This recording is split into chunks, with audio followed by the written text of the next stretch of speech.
జిల్లా ప్రజల చిరకాల కోరిక.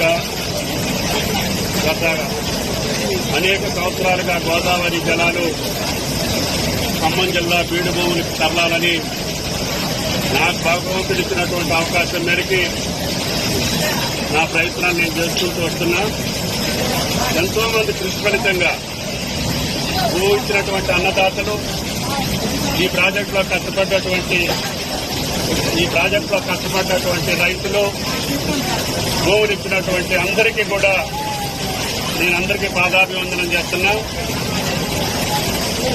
రేవంత్ రెడ్డి గారి ప్రభుత్వంలో మొట్టమొదటిసారిగా సుమారు ఈ పంట కాలంలోనే 1.5 ఎకరాలకు నీళ్లు ఇవ్వాలనేది అధికారుల యొక్క పట్టుదల, ప్రభుత్వం యొక్క ఆదేశం.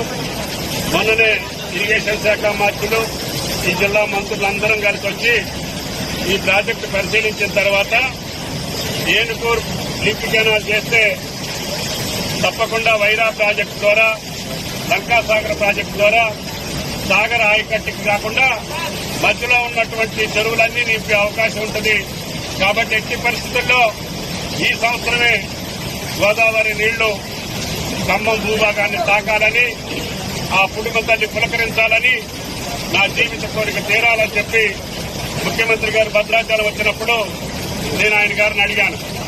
కొన్ని డబ్బులు ఇస్తే ఆ కొద్ది డబ్బులతోటే ఈ 3 పంప్ హౌస్లు పూర్తి చేసి తప్పకుండా ఈ సంవత్సరమే నీళ్లు ఇచ్చే అవకాశం ఉందంటే పెద్ద మనసుతోటి ఆయన గారు అంగీకరించారు.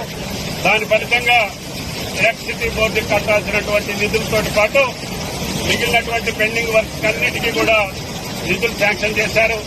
ప్రియమైనటువంటి అడ్వైజర్ పెంటారెడ్డి గారు, సిఈ శ్రీనివాసరెడ్డి గారి టీం మొత్తం కూడా ఈ 4 రోజులుగా కష్టపడి ఈ కార్యక్రమాన్ని అంకురార్పణ చేశారు.